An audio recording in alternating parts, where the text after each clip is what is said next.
Hello, loves, and welcome to the Introverts Toolbox, the podcast for introverts who feel like the world's kind of fucked up, where the biggest and craziest people get all the success, and we're left wondering, like, oh my god, what the hell do we do? My name's Karen Hewitt, and I am your host, and we're going to go over systems, methods, and skills you can use as an introvert to be authentically you and be successful.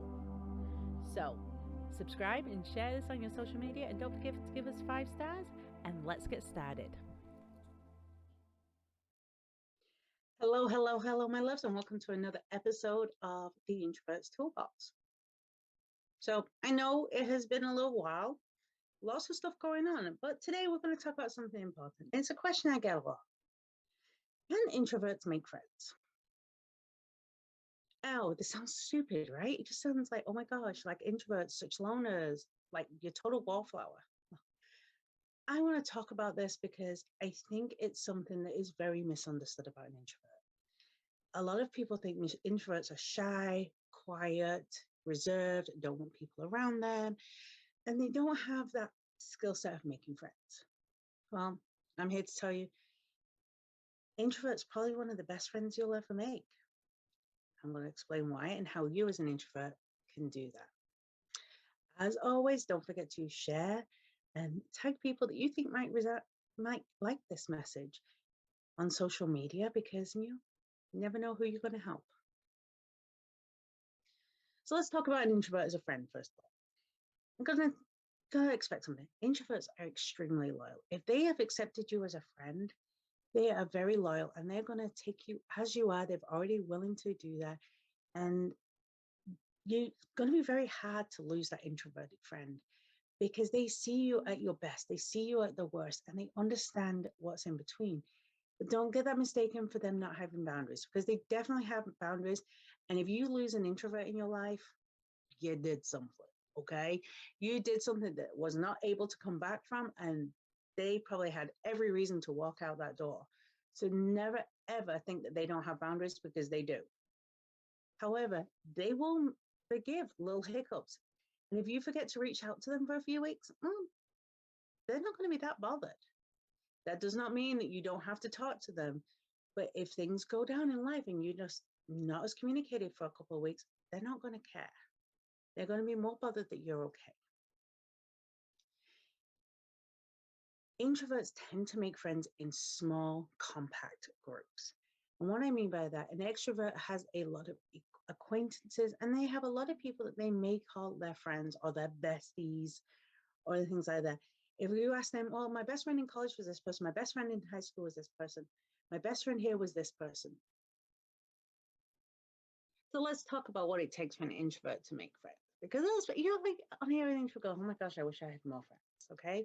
I just told you, like, the extroverts, they have work besties, they have high school besties, they have college besties, they have sports besties, bar besties, great enemies besties.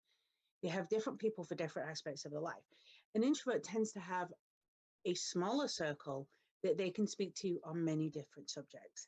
You see, the main thing is we don't like small talk. We don't like little bits here and little bits there. We want someone that we can help be their person and then be our person. So first things first, when you're looking at introverts and friends, you'll find that their friends have very similar interests.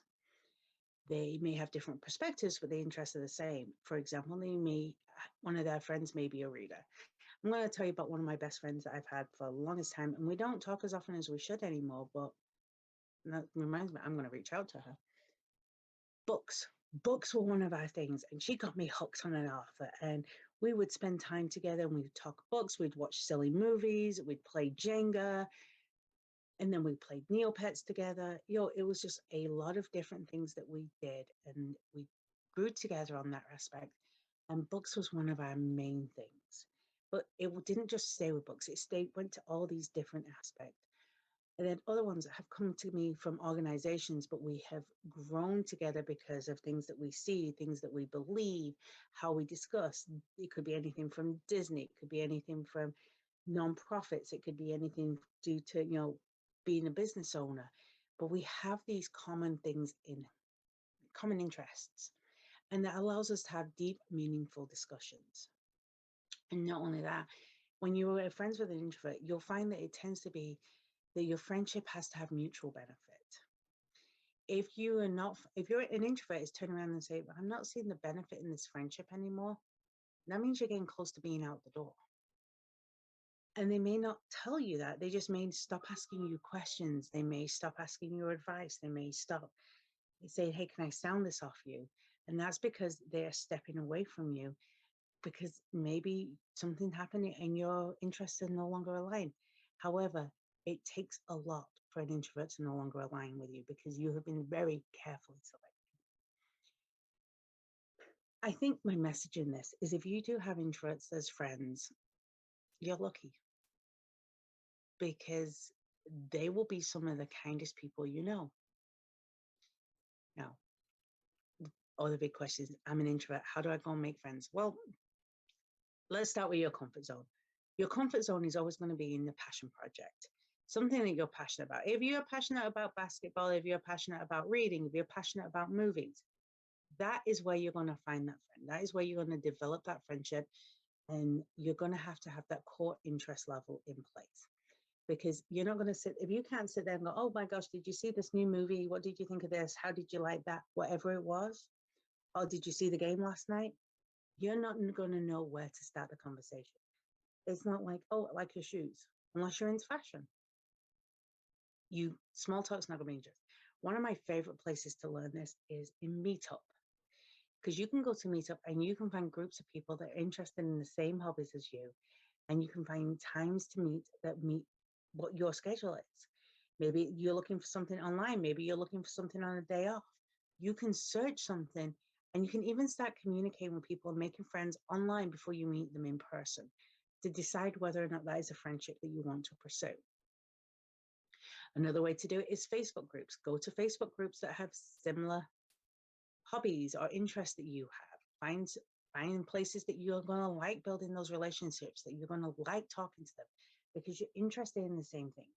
You never know where an online friendship can take you. One of my best friends, met them online, talked to them for years before we actually even met. Still thick as thieves. Don't have to be in person to be a great friend. So you're going to use things like Meetup. You're going to use things like Facebook. You're going to use things like TikTok. But the detail here is about building those relationships. Now, we're not someone who's going to slide straight into someone's DMs and be like, "Hey, Chica, you look like fun. Let's talk." No, what we're going to do is have conversations on posts. We're going to, "Oh my gosh, I love your dog. Oh, that's a cute Halloween outfit for your dog." And you start building that relationship through things that they post, things that you post, and you start to realize you have things similar. And then eventually you take it to private message because you've already built that comfort level. Like, okay, yeah, I can talk to this person. I can build a friendship. I can get into that and I can, like have conversations. And it's easy and effortless. Because I'll tell you right now, one of my favorite ways to have a friendship is text. Text and Facebook message. I can talk to you back and forth so much on that it's just super easy. But ask me to go out and go somewhere, it's like, I'm too tired. So start building those friendships online and find those common ground, found that similarities, because that's how you're going to do it. Have fun with it and enjoy. So my question for you, have you made online friends or do you only do it in person? Share your tips in the comments of how you make friends as an introvert, because I want people to realize we're really a friendly bunch. Talk to you next time. Thank you for listening to another episode of the Introverts Toolbox. Don't forget to like and subscribe. And you know what? I want to know, what is one thing you learned today? Is there something that you're going to take and use in your life or your business? Let me know below.